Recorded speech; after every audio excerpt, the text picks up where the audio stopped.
Luc, chapitre 20. Un de ces jours-là, Jésus enseignait le peuple dans le temple et annonçait la bonne nouvelle. Les chefs des prêtres et les spécialistes de la loi, avec les anciens, survinrent alors et lui dirent: Dis-nous par quelle autorité tu fais ces choses, ou qui t'a donné cette autorité? Il leur répondit: Je vous poserai moi aussi une question. Dites-moi, le baptême de Jean venait-il du ciel ou des hommes? Mais ils raisonnèrent ainsi entre eux: Si nous répondons du ciel, il dira: Pourquoi n'avez-vous pas cru en lui?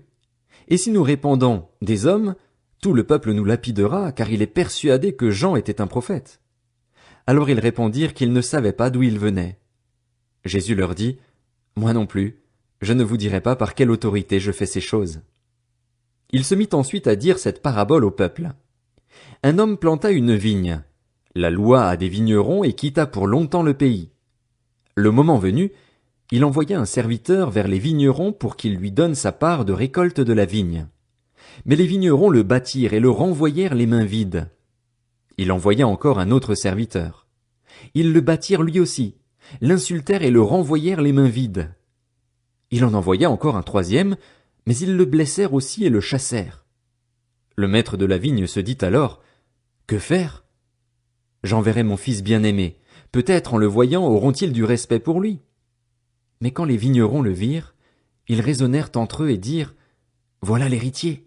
Tuons-le, afin que l'héritage soit à nous. Ils le jetèrent hors de la vigne et le tuèrent. Maintenant, que leur fera donc le maître de la vigne? Il viendra, fera mourir ses vignerons et donnera la vigne à d'autres. En entendant cela, ils dirent: Certainement pas. Mais Jésus jeta les regards sur eux et dit: Que signifie donc ce qui est écrit? La pierre qu'ont rejetée ceux qui construisaient est devenue la pierre angulaire. Toute personne qui tombera sur cette pierre s'y brisera, et celui sur qui elle tombera sera écrasé. Les chefs des prêtres et les spécialistes de la loi cherchèrent à l'arrêter au moment même, mais ils redoutaient les réactions du peuple. Ils avaient compris que c'était pour eux que Jésus avait dit cette parabole. Ils se mirent à observer Jésus, et ils envoyèrent des hommes qui faisaient semblant d'être des justes pour le prendre au piège de ses propres paroles, afin de le livrer au pouvoir et à l'autorité du gouverneur. Ils lui posèrent cette question: Maître, nous savons que tu parles et enseignes avec droiture et que tu ne tiens pas compte de l'apparence, mais que tu enseignes le chemin de Dieu en toute vérité. Nous est-il permis, ou non, de payer l'impôt à l'empereur? Jésus discerna leur ruse et leur répondit: Pourquoi me tendez-vous un piège? Montrez-moi une pièce de monnaie. De qui porte-t-elle l'effigie et l'inscription? De l'empereur, répondirent-ils. Alors il leur dit: Rendez donc à l'empereur ce qui est à l'empereur et à Dieu ce qui est à Dieu. Ils ne purent pas le prendre en défaut dans ce qu'il disait devant le peuple. Étonnés de sa réponse, ils gardèrent le silence. Quelques-uns des Sadducéens, qui disent qu'il n'y a pas de résurrection, s'approchèrent et posèrent à Jésus cette question. Maître, voici ce que Moïse nous a prescrit. Si un homme marié meurt sans avoir d'enfant, son frère épousera la veuve et donnera une descendance à son frère. Or, il y avait 7 frères. Le premier s'est marié et est mort sans enfant. Le deuxième a épousé la veuve et est mort sans enfant. Puis le troisième l'a épousée. Il en est allé de même pour les 7. Ils sont morts sans laisser d'enfant. Enfin, la femme est morte aussi. À la résurrection, duquel d'entre eux sera-t-elle donc la femme? En effet, les 7 l'ont eue pour épouse. Jésus leur répondit: Les hommes et les femmes de ce monde se marient, mais celles et ceux qui seront jugés dignes de prendre part au monde à venir et à la résurrection ne se marieront pas. Ils ne pourront pas non plus mourir, car ils seront semblables aux anges, et ils seront enfants de Dieu en tant qu'enfants de la résurrection. Que les morts ressuscitent, c'est ce que Moïse a indiqué dans l'épisode du buisson, quand il appelle le Seigneur le Dieu d'Abraham, le Dieu d'Isaac et le Dieu de Jacob. Or Dieu n'est pas le Dieu des morts, mais des vivants, car tous sont vivants pour lui. Quelques spécialistes de la loi prirent la parole et dirent: Maître, tu as bien parlé. Et ils n'osaient plus lui poser aucune question. Alors Jésus leur dit: Comment peut-on dire que le Messie est le fils de David? David lui-même dit en effet dans le livre des psaumes: Le Seigneur a dit à mon Seigneur: Assieds-toi à ma droite jusqu'à ce que j'aie fait de tes ennemis ton marchepied. David l'appelle donc Seigneur. Comment peut-il être son fils? Tandis que tout le peuple l'écoutait, il dit à ses disciples, « Méfiez-vous des spécialistes de la loi qui aiment se promener en longue robe et être salués sur les places publiques. Ils recherchent les sièges d'honneur dans les synagogues et les meilleures places dans les festins. Ils dépouillent les veuves de leurs biens tout en faisant pour l'apparence de longues prières. Ils seront jugés plus sévèrement. » Luc, chapitre 21. Jésus leva les yeux et vit les riches qui mettaient leurs offrandes dans le tronc. Il vit aussi une pauvre veuve qui y mettait 2 petites pièces. Alors il dit, « Je vous le dis en vérité, cette pauvre veuve a mis plus que tous les autres, car eux tous ont pris de leur superflu pour mettre des offrandes à Dieu dans le tronc, mais elle a mis de son nécessaire, tout ce qu'elle avait pour vivre. » Comme quelques-uns parlaient du temple, qui était orné de belles pierres et d'objets apportés en offrande, Jésus dit, « Les jours viendront où il ne restera pas pierre sur pierre de ce que vous voyez, tout sera détruit. » Ils lui demandèrent, « Maître, quand donc cela arrivera-t-il et à quel signe reconnaîtra-t-on que ces événements vont se produire ?» Jésus répondit, « Faites bien attention à ne pas vous laisser égarer. En effet, beaucoup viendront sous mon nom en disant, « C'est moi !» et « Le moment est arrivé !» Ne les suivez donc pas. Quand vous entendrez parler de guerre et de soulèvement, ne vous laissez pas effrayer, car il faut que ces choses arrivent d'abord. Cependant, ce ne sera pas encore la fin. Puis il leur dit, « Une nation se dressera contre une nation et un royaume contre un royaume. Il y aura de grands tremblements de terre en divers endroits, ainsi que des pestes et des famines. Il y aura des phénomènes terrifiants et de grands signes dans le ciel. Mais, avant tout cela, on mettra la main sur vous et l'on vous persécutera, on vous livrera aux synagogues, on vous jettera en prison, on vous traînera devant des rois et devant des gouverneurs à cause de mon nom. Cela vous donnera une occasion de témoignage. Mettez-vous donc dans l'esprit de ne pas préparer votre défense, car je vous donnerai des paroles et une sagesse telle qu'aucun de vos adversaires ne pourra s'y opposer ni les contredire. Vous serez trahis même par vos parents, par vos frères, par vos proches et par vos amis, et l'on fera mourir plusieurs d'entre vous. Vous serez détestés de tous à cause de mon nom, mais pas un seul cheveu de votre tête ne sera perdu. Par votre persévérance vous sauverez votre âme. Lorsque vous verrez Jérusalem encerclée par des armées, sachez que sa destruction est proche. Alors, que ceux qui seront en Judée s'enfuient dans les montagnes, que ceux qui seront à l'intérieur de Jérusalem en sortent, et que ceux qui seront dans les champs n'entrent pas dans la ville, car ce seront des jours de vengeance, où s'accomplira tout ce qui est écrit. Malheur aux femmes qui seront enceintes et à celles qui allaiteront durant ces jours-là, car il y aura une grande détresse dans le pays et de la colère contre ce peuple. Ils tomberont sous le tranchant de l'épée, ils seront emmenés prisonniers dans toutes les nations et Jérusalem sera piétinée par des non-juifs jusqu'à ce que la période accordée aux nations prenne fin. Il y aura des signes dans le soleil, dans la lune et dans les étoiles. Et sur la terre, les nations seront dans l'angoisse, épouvantées par le bruit de la mer et des vagues. Des hommes rendront l'âme de terreur dans l'attente de ce qui surviendra sur la terre, car les puissances célestes seront ébranlées. Alors on verra le Fils de l'homme venir sur une nuée avec beaucoup de puissance et de gloire. Quand ces événements commenceront à se produire, redressez-vous et relevez la tête, parce que votre délivrance est proche. Puis il leur dit une parabole. Regardez le figuier et tous les autres arbres. Dès qu'ils bourgeonnent, vous savez de vous-même que déjà l'été est proche. De même, quand vous verrez ces choses arriver, sachez que le royaume de Dieu est proche. Je vous le dis en vérité, cette génération ne passera pas avant que tout cela n'arrive.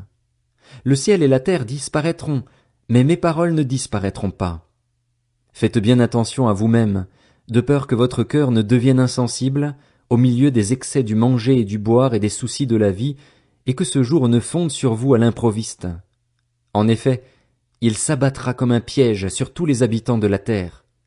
Restez donc en éveil, priez en tout temps, afin d'avoir la force d'échapper à tous ces événements à venir et de vous présenter debout devant le Fils de l'homme. Pendant la journée, Jésus enseignait dans le temple, et il allait passer la nuit à la colline appelée Mont des Oliviers. Tout le peuple se rendait dès le matin vers lui dans le temple pour l'écouter. Luc, chapitre 22. La fête des pains sans levain, appelée la Pâque, approchait. Les chefs des prêtres et les spécialistes de la loi cherchaient les moyens de faire mourir Jésus, car ils redoutaient les réactions du peuple. Or Satan entra dans Judas, surnommé l'Iscariote, qui faisait partie des 12, et Judas alla s'entendre avec les chefs des prêtres et les chefs des gardes sur la manière de le leur livrer. Ils s'en réjouirent et convinrent de lui donner de l'argent. Judas accepta et se mit à chercher une occasion favorable pour leur livrer Jésus à l'insu de la foule. Le jour des pains sans levain où l'on devait sacrifier l'agneau pascal arriva. Jésus envoya Pierre et Jean en leur disant « Allez nous préparer la Pâque, afin que nous la mangions. » Ils lui dirent « Où veux-tu que nous la préparions ?» Il leur répondit « Quand vous serez entrés dans la ville, vous rencontrerez un homme qui porte une cruche d'eau. Suivez-le dans la maison où il entrera et dites au propriétaire de la maison « Le maître te demande « Où est la salle où je mangerai la Pâque avec mes disciples ?» Alors il vous montrera une grande pièce aménagée à l'étage. C'est là que vous préparerez la Pâque. » Ils partirent et trouvèrent tout comme il le leur avait dit, et ils préparèrent la Pâque. Quand l'heure fut venue, il se mit à table avec les 12 apôtres. Il leur dit « J'ai vivement désiré manger cette Pâque avec vous avant de souffrir, car, je vous le dis, je ne la mangerai plus jusqu'à ce qu'elle soit accomplie dans le royaume de Dieu. » Puis il prit une coupe, remercia Dieu et dit « Prenez cette coupe et partagez-la entre vous, car, je vous le dis, désormais je ne boirai plus du fruit de la vigne jusqu'à ce que le royaume de Dieu soit venu. » Ensuite il prit du pain et, après avoir remercié Dieu, il le rompit et le leur donna en disant « Ceci est mon corps qui est donné pour vous. Faites ceci en souvenir de moi. » Après le souper il prit de même la coupe et la leur donna en disant « Cette coupe est la nouvelle alliance en mon sang qui est versée pour vous. Cependant celui qui me trahit est avec moi à cette table. Le Fils de l'homme s'en va conformément à ce qui a été fixé, mais malheur à l'homme par qui il les trahit. » Ils commencèrent à se demander les uns aux autres lequel d'entre eux ferait cela. Il y eut aussi une rivalité entre les disciples pour déterminer qui devait être considéré comme le plus grand parmi eux. Jésus leur dit « Les rois des nations dominent sur leur peuple et ceux qui exercent le pouvoir se font appeler bienfaiteurs. Que cela ne soit pas votre cas, mais que le plus grand parmi vous soit comme le plus jeune, et celui qui commande comme celui qui sert. En effet, qui est le plus grand? Celui qui est à table ou celui qui sert? N'est-ce pas celui qui est à table? Et moi, cependant, je suis au milieu de vous comme celui qui sert. Vous, vous êtes ceux qui avez persévéré avec moi dans mes épreuves. C'est pourquoi je dispose du royaume en votre faveur, comme mon Père en a disposé en ma faveur. Ainsi, vous mangerez et boirez à ma table dans mon royaume et vous serez assis sur des trônes pour juger les 12 tribus d'Israël. Le Seigneur dit, Simon, Simon, Satan vous a réclamé pour vous passer au crible comme le blé. Mais moi, j'ai prié pour toi, afin que ta foi ne disparaisse pas. Et toi, quand tu seras revenu à moi, affermis tes frères. Seigneur, lui dit Pierre, je suis prêt à aller en prison avec toi, et même jusqu'à la mort. Jésus dit, Pierre, je te le dis, le coq ne chantera pas aujourd'hui avant que tu n'aies 3 fois nié me connaître. Il leur dit encore, quand je vous ai envoyé sans bourse, ni sac, ni sandales, avez-vous manqué de quelque chose? Ils répondirent, de rien. Il leur dit, maintenant, au contraire, que celui qui a une bourse la prenne, que celui qui a un sac le prenne également, et que celui qui n'a pas d'épée vende son vêtement et en achète une. En effet, je vous le dis, il faut que s'accomplisse encore dans ma personne ce texte de l'Écriture, il a été compté parmi les criminels. Et ce qui me concerne est sur le point de se réaliser. Ils dirent, Seigneur, voici 2 épées. Il leur dit, cela suffit. Il sortit et se rendit comme d'habitude au mont des Oliviers. Ses disciples le suivirent. Lorsqu'il fut arrivé à cet endroit, il leur dit, priez pour ne pas céder à la tentation. Puis il s'éloigna d'eux à la distance d'environ 1 jet de pierre, se mit à genoux et pria en disant, Père, si tu voulais éloigner de moi cette coupe. Toutefois, que ce ne soit pas ma volonté qui se fasse, mais la tienne. Alors un ange lui apparut du ciel pour le fortifier. Saisi d'angoisse, Jésus priait avec plus d'insistance, et sa sueur devint comme des caillots de sang qui tombaient par terre. Après avoir prié, il se releva et vint vers les disciples, qu'il trouva endormis de tristesse. Alors il leur dit, « Pourquoi dormez-vous? Levez-vous et priez pour ne pas céder à la tentation. » Il parlait encore quand une foule arriva. Celui qui s'appelait Judas, L'un des 12 marchait devant elle. Il s'approcha de Jésus pour l'embrasser. Jésus lui dit, « Judas, c'est par un baiser que tu trahis le Fils de l'homme. » Voyant ce qui allait arriver, ceux qui étaient avec Jésus dirent, « Seigneur, devons-nous frapper avec l'épée ?» Et l'un d'eux frappa le serviteur du grand prêtre et lui emporta l'oreille droite. Mais Jésus prit la parole et dit, « Laissez faire, arrêtez !» Puis il toucha l'oreille de cet homme et le guérit. Jésus dit ensuite aux chefs des prêtres, aux chefs des gardes du temple et aux anciens qui étaient venus pour l'arrêter, « Vous êtes venus comme pour un brigand, avec des épées et des bâtons. J'étais tous les jours avec vous dans le temple et vous n'avez pas mis la main sur moi. Mais c'est maintenant votre heure et celle du pouvoir des ténèbres. » Après avoir arrêté Jésus, ils l'emmenèrent et le conduisirent dans la maison du grand prêtre. Pierre suivait de loin. Ils allumèrent un feu au milieu de la cour et s'assirent ensemble. Pierre s'assit au milieu d'eux. Une servante qui l'avait vu assis devant le feu et l'avait observé dit, « Cet homme aussi était avec lui. » Mais il le renia en disant, « Femme, je ne le connais pas. » Peu après, un autre le vit et dit, « Toi aussi tu fais partie de ces gens-là. » Et Pierre dit à l'homme, « Je n'en fais pas partie. » Environ 1 heure plus tard, un autre insistait, disant, « Certainement cet homme était aussi avec lui, car il est galiléen. » Pierre répondit, « Je ne sais pas de quoi tu parles. » Immédiatement, alors qu'il parlait encore, un coq chanta. Le Seigneur se retourna et regarda Pierre. Pierre se souvint alors de ce que le Seigneur lui avait dit, « Avant que le coq chante aujourd'hui, tu me renieras 3 fois. » Il sortit et pleura amèrement. Les hommes qui gardaient Jésus se moquaient de lui et le frappaient. Ils lui mirent un voile sur le visage et ils l'interrogeaient en disant, « Devine qui t'a frappé !» Et ils proféraient contre lui beaucoup d'autres insultes. Au lever du jour, le collège des anciens du peuple, les chefs des prêtres et les spécialistes de la loi se rassemblèrent et firent amener Jésus devant leur Sanhédrin. Ils dirent, « Si tu es le Messie, dis-le nous. » Jésus leur répondit, « Si je vous le dis, vous ne le croirez pas, et si je vous interroge, vous ne me répondrez pas et vous ne me relâcherez pas non plus. Désormais le Fils de l'homme sera assis à la droite du Dieu Tout-Puissant. » Tous dirent, « Tu es donc le Fils de Dieu ?» Il leur répondit, « Vous le dites, je le suis. » Alors ils dirent, « Qu'avons-nous encore besoin de témoignages? Nous l'avons entendu nous-mêmes de sa bouche. »